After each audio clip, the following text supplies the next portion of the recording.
गुफा के अंदर 3 गरीब बहू की 3 तरह की खेती। टीन के बने छोटे से घर में रामलाल और शारदा अपनी बेटी 3 बहुओं और पोते पोतियों के साथ पसीने से तरबतर बैठे होते हैं, जहां पूरा घर भट्टी की तरह तप रहा होता है। मम्मी, बहुत पसीना आ रहा है, मेरे कपड़े पसीने से भीग गए हैं। इस गर्मी का कुछ करो ना आप लोग। बच्चों, अब हम क्या कर सकते हैं? गर्मी 48 डिग्री तक पहुंच गई है। इतनी गर्मी तो आज तक हमारे गांव में कभी नहीं पड़ी।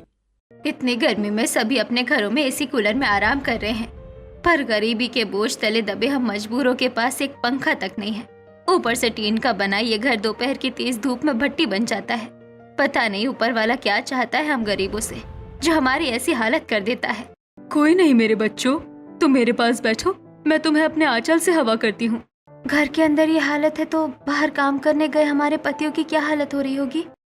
जहां एक तरफ सड़ी गर्मी के कारण पूरा परिवार अरुण, अमित और आरव के बारे में सोच रहा होता है, वहीं तीनों पति तेज चिलचिलाती धूप में हरिशंकर के सूखे पड़े खेतों में काम कर रहे होते हैं। अब नहीं होता मुझसे काम, गर्मी से हालत खराब हो रही है मेरी। अरे काम चोरों, फिर तुम्हारे हाथ रुक गए। जल्दी जल्दी हाथ चलाओ, अभी बहुत काम करना है। मालिक, इतनी तेज धूप में और काम नहीं किया जा रहा, कुछ देर छांव में आराम करने दीजिए। नहीं, मैं तुम्हें काम करने के पैसे देता हूँ, आराम करने के नहीं। और तुम लोग मेहनत से काम नहीं कर रहे हो, इसलिए मेरे खेत में एक भी फसल नहीं हो रही। मालिक, फसल कैसे होगी? हमसे पहले जो भी यहाँ काम करता था उसने जमीन का बिल्कुल ध्यान नहीं रखा है, और इतनी तेज धूप है, पूरी जमीन सूख गई है, तो खेत के उपजाऊ होने में समय तो लगेगा ही ना। खेत बंजर होने में तो गलती तुम्हारी ही है। जाओ पानी लेकर आओ और मेरे खेतों को सींचो। मुझे मेरे खेतों में फसल चाहिए, समझ आया? पर मालिक, खेत में तो पानी की कोई व्यवस्था ही नहीं है।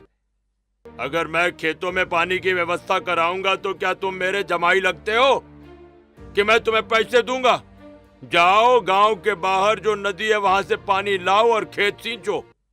जिसके बाद तीनों भाई डंडों में 2-2 बाल्टियां टांग कर तेज धूप में गांव से कोसों दूर नदी की तरफ जाने लगते हैं। समय पर अपने खेतों का ध्यान खुद नहीं रखा और अब हमें कामचोर कहते हैं। हमने जितनी मेहनत इस जमीन में की है, अगर उतनी मेहनत किसी दूसरी जमीन पर की होती ना, तो अभी तक गाड़ियां भर के फसलें लहला रही होती। भाई, हमारी मजबूरी है, हमारे पास खुद की जमीन तो है नहीं और बड़ी मुश्किल से इनके पास काम मिला है। ये जैसा कहते हैं वैसा करो, वरना इस गर्मी में हम गर्मी के साथ साथ भूखे प्यासे भी मर जाएंगे। तीनों भाई नदी के पास पहुंचते हैं, बाल्टियों में पानी भरकर खेत में लाते हैं, खेत में पानी डाल देते हैं। इसी तरह तीनों भाई अंधेरा होने तक नदी से पानी लाकर हरिशंकर के खेत को सींचते हैं। शाम तक खेत का काम खत्म करके तीनों भाई पसीने से लथपथ घर पहुंचते हैं, जहां तीनों भाइयों के कंधे और पांव दुख रहे होते हैं। भैया, आप तीनों के चेहरे इतने सूखे हुए क्यों हैं? और आप तीनों के कपड़े इतने ज्यादा कैसे भीगे हैं? घर में बैठे बैठे हमें इतना पसीना हो रहा है, तो मेरे बेटे तो खेतों में मजदूरी कर रहे हैं, उन्हें तो और भी ज्यादा पसीना होता होगा। अरे कुछ नहीं हुआ हमें, अभी इतनी भी गर्मी नहीं है। अरे हाँ भाई, वैसे हमें बड़ी तेज भूख लगी है, तो जो भी बना है बस निकाल कर दे दो जल्दी। आप लोग हाथ मुंह धोकर अंदर बैठिए, हम तीनों अभी खाना परोसते हैं। जिसके बाद तीनों भाई हाथ मुंह धोकर अपने परिवार के साथ खाना खाने बैठ जाते हैं। सभी की थालियों में एक रोटी और थोड़ी सी सब्जी होती है। पूरा परिवार पसीना पोंछते हुए खाना खा रहा होता है और फिर वही जमीन पर सो जाता है। ऐसे ही कुछ दिन बीतते हैं और एक दिन तीनों बहुएं मटके लेकर गांव के सूख चुके कुएं के पास आती हैं। हे भगवान, इतनी भीषण गर्मी पड़ रही है कि कुआं तक सूख गया है। अब इस गर्मी में हमारा गुजारा कैसे होगा? तुम चिंता मत करो, गांव के बगीचे के पास एक कुआं है, हम वहां चलते हैं। बगीचे के कुएं में गर्मी का थोड़ा कम असर पड़ता है, उसमें पानी जरूर होगा। इतना बोलते ही तीनों बहुएं पानी लेने गांव के दूसरे कुएं की तरफ बढ़ने लगती हैं। वहीं प्रीति, सूरज और पिंकी मैदान में आकर खेलने के लिए चप्पल खोलते हैं। ओ माँ, यह जमीन कितनी गर्म है। चप्पल खोलते मेरे तो पाँव जलने लगे। पहले हम कितने अच्छे से खेलते थे, पर इस बार इतनी गर्मी है कि हम खेल भी नहीं पा रहे हैं। सच में बच्चों, गर्मी बहुत ज्यादा है। चलो हम घर चलते हैं, शाम को जब हल्की छाव हो जाएगी ना, तब हम लोग खेलने आएंगे। बुआ बुआ, देखो सामने कुआं है, थोड़ा पानी पी लेते हैं, फिर घर चलते हैं ना। तभी प्रीति बच्चों के साथ कुएं के पास आती है और कुएं से पानी निकालती है। तभी वहां जमींदार वीर प्रताप आ जाता है और प्रीति को धक्का मारकर बाल्टी छीन लेता है। तभी तीनों बहुएं भी आ जाती हैं। ये क्या बदतमीजी है? आप लोग बच्चों को धक्का कैसे मार सकते हैं? नहीं मारेंगे धक्का, समझा लो अपने घर के बच्चों को। हमारे कुएं को हाथ नहीं लगाएंगे। गांव में सिर्फ 2 कुएं हैं, एक कुआं पूरी तरह से सूख गया है। अब अगर हम इस कुएं से पानी नहीं लेंगे तो पानी कहां से लेंगे? वो तुम गरीबों की दिक्कत है। आज से ये कुआं हम जमींदारों का है, समझ में आया? हम तुम गरीबों को इससे पानी नहीं पीने देंगे, वरना हमारे लिए पानी कम पड़ जाएगा। मुसीबत की घड़ी में भी जो खुद के बारे में सोचते हैं, उनके बारे में भगवान कभी नहीं सोचता है। हम गरीब तो किसी तरह अपने दिन काट लेंगे। सोचो अगर ये कुआं भी सूख जाए तब तुम जमींदार क्या करोगे? जमींदार को खरी खोटी सुनाकर तीनों बहुएं प्रीति और बच्चों के साथ घर लौट आती हैं। वहीं दूसरी तरफ तेज धूप में तीनों भाई हरिशंकर के खेतों में काम कर रहे होते हैं। अरे काम चोरों, आज 1 हफ्ता हो गया, अभी तक मेरे खेत में एक फसल तक नहीं हुई है। कर क्या रहे हो तुम लोग? मालिक, हम अपनी पूरी कोशिश कर रहे हैं। यहाँ तक कि कोसों दूर से नदी से पानी लाकर आपके खेतों को सींच रहे हैं। एक तो तुम लोग काम ठीक से नहीं कर रहे हो और ऊपर से मुझे जवाब देते हो। निकलो मेरे खेत से, मैं दूसरे आदमी रख लूंगा अपने खेत में काम करने के लिए। अरे नहीं नहीं मालिक, हमें काम से मत निकालिए, हमारी बात समझिए। मुझे कोई बात नहीं समझनी है, समझे? निकल जाओ यहाँ से। ठीक है मालिक, हमारा हिसाब कर दीजिए। कैसा हिसाब कर दूं? हाँ, तुम लोग जब आए थे मेरे खेत बंजर थे और अभी भी मेरे खेत बंजर ही हैं। एक फूटी कौड़ी नहीं दूंगा तुम लोगों को, निकलो यहाँ से। तीनों भाइयों के बहुत गिड़गिड़ाने पर भी हरिशंकर तीनों भाइयों की मेहनत के पैसे उन्हें नहीं देता है और तीनों भाई निराश होकर घर की तरफ जाने लगते हैं। बला टली, मैं तो सोच रहा था इनसे मेहनत करवाकर किसी तरह अपने खेत ठीक करवा लूंगा, पर अब मैं इस खेत को शहर के एक बड़े व्यापारी को बेचने वाला हूँ। अच्छा हुआ मुझे इनके पैसे नहीं देने पड़े, मेरा तो फायदा ही हो गया। इतना कहकर हरिशंकर शहर के व्यापारी से फोन पर बात करने लगता है। वहीं तीनों भाई थके हारे घर पहुंचते हैं। मम्मी मम्मी, बहुत भूख लगी है, जल्दी कुछ खाने को दो ना। जी कुछ पैसे दीजिए, थोड़ा राशन लेकर आती हूँ। पैसे? भैया, आपके पास कुछ पैसे हैं क्या?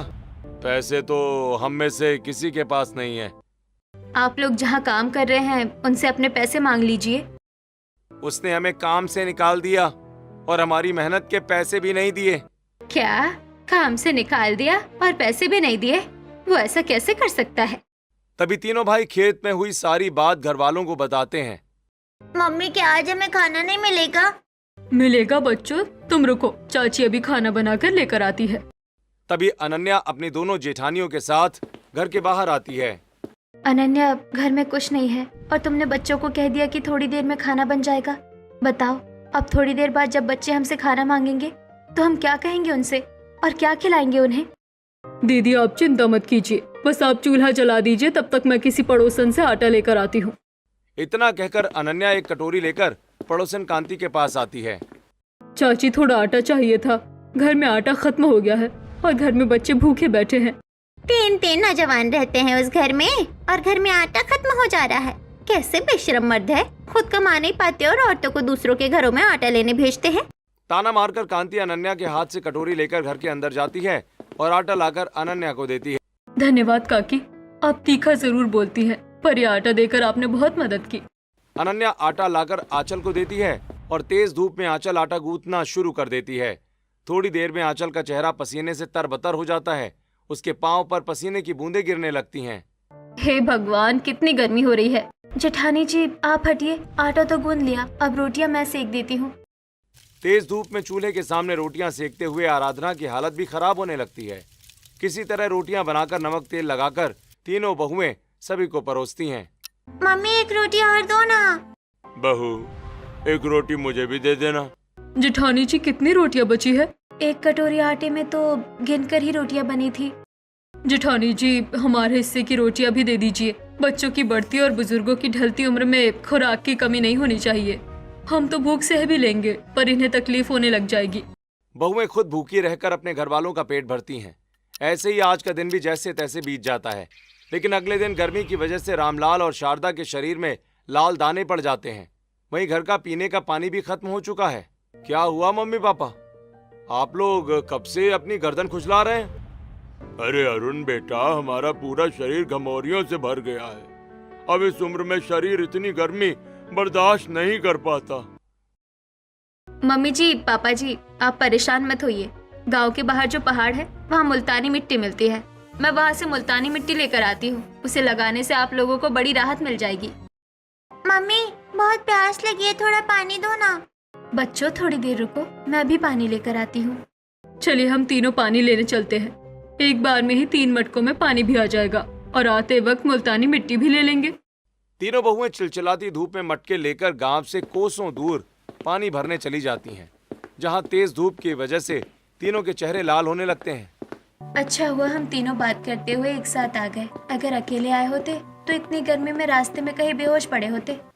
इतना कहकर आराधना नदी से पानी भरकर खड़ी हो जाती है। तभी उसकी आंखों के सामने अंधेरा छा जाता है और आराधना लड़खड़ाने लगती है, जिसे देख अनन्या और आंचल आराधना को संभाल लेती हैं। संभलकर जेठानी जी, क्या हुआ आपको? अच्छा, तो आपको चक्कर आ रहे थे, इसलिए आप कह रही थी कि अकेले आए होते तो बेहोश हो जाते। आपको हमें बता देना चाहिए था, अगर आप कहीं बेहोश हो जाती तो। वो मैंने सोचा कि वैसे ही गर्मी में सब बहुत परेशान है, मेरी बात से आप लोग और परेशान हो जाते, इसलिए मैंने बताना सही नहीं समझा। पर अब मैं ठीक हूँ, तो चलिए घर चलते हैं। जिसके बाद तीनों बहुएं घर की तरफ निकल जाती हैं और आते हुए पहाड़ के पास से मुल्तानी मिट्टी लेते हुए घर आती हैं। मम्मी जी, पापा जी, हम पानी और मुल्तानी मिट्टी लेकर आ गए। मम्मी जल्दी पानी दो ना मम्मी। इतना कहते ही सूरज और पिंकी पानी की तरफ बढ़ने लगते हैं, लेकिन काफी देर से पानी ना पीने की वजह से दोनों की बॉडी इतनी डिहाइड्रेट हो चुकी थी कि दोनों अचानक बेहोश हो जाते हैं। बच्चों, क्या हो गया इन्हें? लगता है हमारे बच्चों को बहुत जोर से प्यास लगी थी और इतनी देर प्यास और गर्मी से ये बेहोश हो गए हैं। दीदी जल्दी इन्हें थोड़ा पानी पिलाइए। तभी आंचल और आराधना बच्चों को पानी पिलाने लगती है, जिसके बाद दोनों बच्चे होश में आ जाते हैं। आप सब हमें ऐसे क्यों देख रहे हैं? और अभी क्या हुआ था? हम कितने बेबस और लाचार हैं। हमारे बच्चे भूख, कमजोरी, गर्मी और प्यास से बेहोश हो रहे हैं और हम कुछ कर नहीं पा रहे हैं। पापा अब रो मत, मर्द को दर्द नहीं होता। इस उम्र में हमारे बच्चे जितना बर्दाश्त कर रहे हैं उतना शायद ही कोई बच्चा बर्दाश्त कर पाए। सच में हमारे बच्चे बहुत बहादुर हैं। ऐसे ही देखते देखते रात हो जाती है। पूरा परिवार पानी पीकर सो रहा होता है। तभी जोरों से आंधी तूफान चलने लगता है और घर की छत का टीन उखड़कर आवाज करने लगता है। मम्मी कितनी अच्छी हवा चल रही है, गर्मी की तो टाइट फिस हो गई। बहू जरा बच्चों को संभालना, मुझे कुछ ठीक नहीं लग रहा है। तेज आंधी से पूरा घर हिलने लगता है। तभी जोरदार हवा चलती है और घर की छत का टीन टूटकर सूरज और पिंकी की तरफ गिरने लगता है। तभी आंचल और अरुण दोनों बच्चों को उठाकर एक तरफ हो जाते हैं। अरे जल्दी घर से बाहर निकलिए, ये पूरा घर गिरने वाला है, जल्दी। तेज आंधी तूफान में पूरा परिवार घर से बाहर निकल जाता है और घर की टीन आंधी में उड़ जाती है और पलक झपकते ही पूरा घर ध्वस्त हो जाता है। मम्मी ये हवा बिल्कुल अच्छी नहीं है, गंदी हवा है, गंदी हवा। सुनिए आप लोग, इतनी तेज आंधी में हम यहाँ खड़े नहीं रह सकते हैं, हमें कहीं सिर छुपाना पड़ेगा। तभी जल्दी जल्दी पूरा परिवार एक पेड़ के नीचे सिर छिपाने के लिए खड़ा हो जाता है। थोड़ी देर में आंधी खत्म हो जाती है, जहाँ सभी पड़ोसी अपने अपने घरों से बाहर निकलने लगते हैं और पूरा परिवार अपने टूटे हुए घर के पास आता है। मम्मी पापा, हमारा घर कहाँ गया? अब हम कहाँ रहेंगे? हे भगवान, अब तो सिर्फ हमारे पड़ोसी ही हमें सहारा दे सकते हैं। कांति बहन, अपने छत के नीचे हमें भी आसरा दे दो। नहीं नहीं, मेरे घर में इतनी जगह कहाँ है जहाँ तुम्हारा इतना बड़ा परिवार रह सके। शांति बहन, तुम हमें अपने घर में जगह दे दो, हम अपना घर बनने तक मिलजुल कर किसी तरह रह लेंगे। अरे तुम्हारी मजबूरी है, तुम किसी तरह रह लोगी, पर मैं क्यों इस गर्मी में परेशान हूँ? अपना बंदोबस्त खुद करो। सारी गलती इस रामलाल की है। अगर आज इसने अपने 3 बेटों को किसी काबिल बनाया होता तो आज इन्हें ये दिन न देखना पड़ता। अब कर्म किया है तो भोगना तो पड़ेगा ना। अगर आप लोगों को हमारी मदद नहीं करनी है तो मत कीजिए, पर मेरे माता पिता के लिए कुछ भी अपशब्द मत कहिएगा। उन्होंने जिन परिस्थितियों में हम तीनों भाइयों और हमारी छोटी बहन को पाला पोसा है ना, उन परिस्थितियों में आप जैसे लोग अपने बच्चों को अनाथालय में छोड़ आते। शांत हो जा अरुण, ये सोच कि अब हम क्या करेंगे। तभी गांव के पहाड़ पर जोरदार बिजली कड़कती है, जिसकी रोशनी में पहाड़ देखकर रामलाल को कुछ याद आता है। मिल गई सर छुपाने की जगह। मुझे याद है जब मैं छोटा था तब उस पहाड़ पर एक गुफा थी। आज भी शायद वो गुफा वहीं हो, हम वहां सिर छुपा सकते हैं। तो फिर ठीक है, हम गुफा में ही चलते हैं। अपने ध्वस्त हो चुके घर से जरूरी सामानों की पोटली बनाकर पूरा परिवार कड़कती बिजली और रात के अंधेरे में कांपते हुए जंगल में आता है और पहाड़ पर चढ़कर एक अंधेरी गुफा में आता है। पापा, ये कैसी जगह लेकर आ गए हैं आप हमें? यहाँ तो अंधेरा और बहुत बदबू है। प्रीति के इतना कहते ही गुफा में चमगादड़ों का एक झुंड उड़कर बाहर निकलता है, जिससे सभी डर जाते हैं। मम्मी ये जगह बिल्कुल अच्छी नहीं है मम्मी। जगह चाहे जैसी भी है, सिर छुपाने के लिए ठीक है। अगर हम बाहर कहीं रहे तो कड़कड़ाती बिजली की चपेट में आ जाएंगे, पर बहू अगर यहाँ रहे तो जंगली जानवरों की चपेट में आ जाएंगे। माँ जी, अगर गुफा में कोई जंगली जानवर होता तो अब तक हम पर हमला कर चुका होता। तो आप लोग बिना फिक्र किए आराम से सो जाइए। तब तक हम ध्यान रखेंगे कि बाहर से कोई जानवर गुफा की तरफ ना आए। तेज बदबू और काले अंधेरे में पूरा परिवार गुफा में सो जाता है। वहीं तीनों बहुएं गुफा के दरवाजे पर खड़ी रात भर पहरेदारी करती हैं।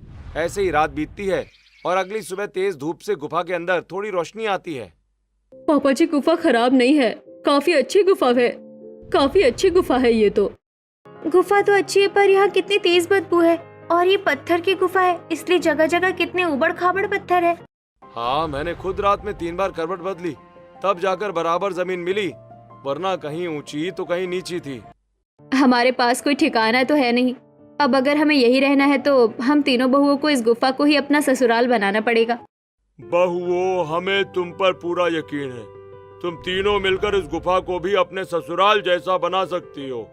सबसे पहले तो हमें गुफा की साफ सफाई करनी पड़ेगी और फिर गुफा की पथरीली जमीन और दीवार को मिट्टी लीप कर बराबर कर देंगे ताकि किसी को चोट न लगे। तीनों बहुएं तेज धूप में फिसलन भरे पहाड़ से नीचे उतरती हैं और काली मिट्टी भरी जमीन के पास पहुंच जाती हैं। मिट्टी लेने तो हम आ गए हैं, पर पूरे गुफा को लीपने के लिए हमें ढेर सारी मिट्टी लगेगी। इतनी मिट्टी हम गुफा तक लेकर कैसे आएंगे? हमारे पास तो कोई बर्तन भी नहीं है। बर्तनों की जरूरत तो हमें पड़ने ही वाली है, क्योंकि घर के मलबे में हमारे सारे बर्तन खराब हो गए थे, इसीलिए हम कुछ ला नहीं पाए। ऐसा करते हैं, पहले बांस की टोकरियां बना लेते हैं, इससे हमें सामान ले जाने में ज्यादा तकलीफ नहीं होगी। तो फिर ठीक है, जब तक तुम दोनों टोकरियां तैयार करो और तब तक मैं खजूर के पत्तों से झाड़ू बनाकर पूरे गुफे की गंदगी साफ कर देती हूँ। जिसके बाद आराधना खजूर के पेड़ के पास आती है और नीचे गिरे खजूर के पत्तों को इकट्ठा कर बेलों से बांधकर झाड़ू बनाने लगती है और गुफा में आकर अरुण के साथ पूरी गुफा की सफाई करवाती है। वहीं आंचल और अनन्या बांस की पतली पट्टियों को गूंथकर मजबूत टोकरियां बनाती हैं। वाह, बांस से तो बहुत अच्छी टोकरियां तैयार हो गई है। चलिए अब काम शुरू करते हैं। अनन्या और आराधना टोकरियों में मिट्टी भरकर सिर पर उठाती हैं। तभी अमित और आरव भी वहां आ जाते हैं। अरे आप दोनों यहाँ क्यों चले आए? अरे हम गुफा में बैठे बैठे क्या करें भाभी, भैया ने झाड़ू मारते हुए हमें गुफा से बाहर निकाल दिया तो हम यहाँ आपका हाथ बटाने चले आए। तो बताओ हम क्या क्या काम करें? जिसके बाद चारों मिलकर अपने माथे पर मिट्टी की टोकरियां उठाकर पथरीले पहाड़ पर चढ़कर गुफा में आते हैं, जहाँ तीनों पतियों और तीनों बहुओं के चेहरे से पसीना टपक रहा होता है। अरे बच्चों, तुम लोग कितनी मेहनत कर रहे हो। हम भी तुम्हारा हाथ बटा देते हैं, हम भी कुछ काम करवा देंगे तो काम जल्दी हो जाएगा। नहीं नहीं माँ, तुम बैठो, हम मिलकर सब कर लेंगे। मैं, अमित और आरव जब तक नीचे से मिट्टी लेकर ऊपर आएंगे ना, तब तक हमारी पत्नियां गुफा की लिपाई करेंगी। जिसके बाद बहुएं गीली मिट्टी से गुफा की दीवार और जमीन लीपने लगती हैं। वहीं तीनों पति पसीने से तरबतर होकर मिट्टी लेकर आते हैं। काफी देर से गुफा की पथरीली दीवार और जमीन लीपते हुए बहुओं के हाथों में खरोंची भी लग जाती हैं, पर बहुएं पूरी गुफा अच्छे से लीप देती हैं। भाभी, अब तो यहाँ से बदबू भी नहीं आ रही है और अब ये गुफा पहले से ज्यादा ठंडा हो गया है। यहाँ तो बिल्कुल गर्मी नहीं लग रही है। ठंडी तो होगी ही, हमारे बच्चों ने पसीना बहाकर पूरे गुफे को मिट्टी से लिपा है। मेरे तीनों बेटों के पाँव में और बहुओं के हाथों में देखो कितनी चोट लगी है। गुफा रहने लायक तो हो गई है, पर अभी हमारे रात के अंधेरे में रोशनी और हमारे सोने, पीने का पानी और रसोई का भी इंतजाम करना है। मुझे मिट्टी के बर्तन बनाने आते हैं। मैं मिट्टी से रसोई के सारे बर्तन बना दूंगी, जिससे हमें खाने पीने और सामान रखने में आसानी हो जाएगी। और मैं कुछ कांच की बोतलें ढूंढ कर लाती हूँ। उनमें हम दीमक के छत्तों का तेल भर देंगे और कपड़े की बाती डालकर उसे लालटेन की तरह जला सकते हैं। तो फिर मैं जंगल से ढेर सारे पत्ते इकट्ठा करके लाती हूँ, जिन पर अपने साथ लाई चादर बिछाकर हम आराम से सो सकेंगे। बहुओं, ये सब तो तुम लोग कर लोगी, पर हम खाएंगे क्या? हमारे पास तो राशन ही नहीं है। पापा, जिस नदी से गांव तक हम पानी लेकर जाया करते थे ना, वो नदी गुफा के पास से ही गुजरती है। उस नदी से हम कुछ मछलियां पकड़ लेते हैं और जंगल से कुछ फल तोड़ लेंगे। वो सब तो ठीक है, लेकिन भैया पर आप मछलियाँ कैसे पकड़ेंगे? हमारे पास जाल या कांटा तो है ही नहीं। आप तीनों भाई हमारी साड़ियाँ लेकर जाइए। जिस तरह जाल में मछलियाँ फंसाकर बाहर निकाली जाती है, वैसे ही साड़ी से भी मछलियाँ पकड़ी जा सकती है। जिसके बाद सभी अपने अपने काम पर लग जाते हैं। आराधना गुफा के मुंह पर बैठकर मिट्टी के बर्तन बनाने लगती है। वहीं अनन्या चिलचिलाती धूप में जंगल से बाहर निकलती है और गांव के कूड़ा फेंकने वाली जगह पर आती है। गांव में जितने नशेड़ी है सब यही आकर पीते हैं। यहाँ कांच की बोतलें नहीं मिलेंगी तो कहाँ मिलेंगी? कूड़े में अनन्या को कई कांच की बोतलें मिल जाती हैं। अनन्या कांच की बोतलें लेकर जंगल में एक पेड़ के खोखले तने में बने दीमक के छत्ते के पास आती है और छत्ते को निचोड़कर बोतलों में तेल भर लेती है। वहीं दूसरी तरफ तीनों पति नदी से मछलियां और आराधना के बनाए मिट्टी के मटकों में पानी भरते हैं और आंचल जंगल में पत्ते इकट्ठा कर रही होती है। इस जंगल में कुछ भी काम आसान नहीं है। छोटी छोटी चीजों के लिए भी हमें पथरीली गुफा से उतरकर जंगल आना पड़ता है, और फिर सामान चाहे जितना भारी क्यों ना हो, हमें पथरीले पहाड़ की चढ़ान चढ़कर गुफा तक जाना पड़ेगा। पर अब हम भी क्या कर सकते हैं? गुफा में हमें शांति मिलेगी, इसलिए हमें गुफा में ही रहना पड़ेगा। आंचल ढेर सारे पत्तों को आपस में बांधकर अपने सिर पर रख लेती है और तेज धूप में लड़खड़ाते डगमगाते हुए पथरीले पहाड़ चढ़कर गुफा में आती है। वहीं अनन्या और तीनों पति भी थकान से चूर गुफा में आते हैं, जहां गुफा के कोने में आराधना ने मिट्टी की बहुत सुंदर रसोई तैयार की होती है। मुझे पता है आप सभी थके हुए हैं, जल्दी मछलियाँ दीजिए, मैं उन्हें अपने चूल्हे पर भून लेती हूँ। फिर पेट भरकर खाना खाएंगे, फिर पेट भरकर अपने ठंडे गुफा वाले ससुराल में ही थोड़ी देर आराम कर लेंगे, क्योंकि सुबह से ही आप सभी बहुत काम कर रहे हैं। इससे हमें दोबारा काम करने के लिए ताकत मिल जाएगी। इतना कहकर जहां बाकी सभी जब तक आराम कर लेते हैं, तब तक आराधना मिट्टी का चूल्हा जलाकर मिट्टी के चूल्हे पर मछलियां भूनने लगती है। मछली पकने के बाद पूरा परिवार ठंडी गुफा में साथ बैठकर फल और मछलियां खा रहा होता है। ये फल और मछलियाँ भाई बहुत स्वादिष्ट हैं। पेट भर गया मेरा तो। ऊपर से देखो, हमें गर्मी भी नहीं लग रही है यहाँ। पता नहीं कब से हम इस ठंडक के लिए तरस रहे थे। वैसे ये बताओ, क्या अब हमें रोज मछलियाँ खानी पड़ेगी? क्योंकि मुझे मछलियाँ पसंद नहीं है। और हम कर भी क्या सकते हैं माँ? हम खेती कर सकते हैं। बहू, पर हमारे पास खेती के लिए जमीन कहाँ है? बिना जमीन के क्या कोई इंसान खेती कर भी सकता है? हाँ बताओ। हाँ पापा जी, कर सकते हैं ना। जरा देखो, इतनी बड़ी गुफा है ना, गुफे के मुंह पर धूप आती है। वहाँ हम सड़ी गली सब्जियों से सब्जियाँ उगा लेंगे। और झाड़ू मारते समय मैंने देखा था, गुफे की दीवार पर छोटे छोटे पौधे उगे थे। उनकी जगह हम मशरूम उगाएंगे। और हम गुफे में केसर भी उगा सकते हैं। अगर थोड़ी केसर भी उगती है तो अच्छे पैसे मिलेंगे। ऐसी ही बातें करते हुए पूरा परिवार खाना खाता है और पत्तों से बनाए मुलायम बिस्तर पर ठंडी गुफा में सो जाता है। अगले दिन तीनों बहुएं चिलचिलाती धूप में अपने पतियों के साथ टोकरियों में मिट्टी और मटकों में पानी भरकर पथरीले पहाड़ पर चढ़ रही होती हैं, जिसकी वजह से तीनों बहुओं के पाँव में बार बार पत्थर से चोट लग रही होती है। आह, मेरे तो पाँव के नाखून टूट गए हैं पत्थरों से लड़ लड़कर। पता नहीं और क्या क्या सहना पड़ेगा हमें। मेरे भी पाँव में काफी चोट लग गई है। हमें तो चोट लगती रहती है, इसीलिए आप लोग गुफा में आराम कीजिए, ये काम हम कर लेंगे। नहीं, गुफे को ससुराल बनाने की जिम्मेदारी हमारी है, और हम 3 बहुओं ने 3 तरह की खेती करने का सोचा है, तो अब ये काम हम ही करेंगे। जिसके बाद तीनों बहुएं गुफा में आती हैं, जहां आराधना गुफा के मुंह पर मिट्टी में हरी सब्जियां बोने लगती है। वहीं आंचल गुफा की दीवारों पर नदी से लाई गई काई लगा रही होती है। दूसरी तरफ अनन्या गुफा के अंधेरे हिस्से में केसर लगा रही होती है। बस कुछ दिन और, फिर हमारे भी दिन बदलेंगे। ऐसे ही दिन बीतते रहते हैं और बहुएं रोज पहाड़ से नीचे उतरकर नदी से पानी, मछलियां और जंगल से फल लेकर गुफा में आती हैं, जिसके कारण उनके पांव और हाथों में काफी ज्यादा छाले पड़ जाते हैं। ऐसे ही एक रात प्रीति और बच्चे गुफा में खेल रहे होते हैं, तो वहीं दूसरी तरफ बहुएं अपने पति के साथ बैठी हुई होती हैं।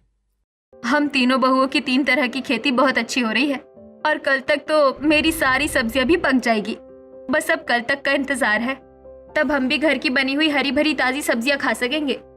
ऐसे ही देखते देखते रात हो जाती है। तभी अचानक एक जंगली गाय गुफा के अंदर आकर सब्जियां खाने लगती है, जिसकी आवाज सुनकर सबकी नींद खुल जाती है और सभी लोग भागते हुए बाहर की तरफ आते हैं। अरे ये गाय तो सारी सब्जियां खा जाएगी, रोको इसे। ये तो जंगली गाय है।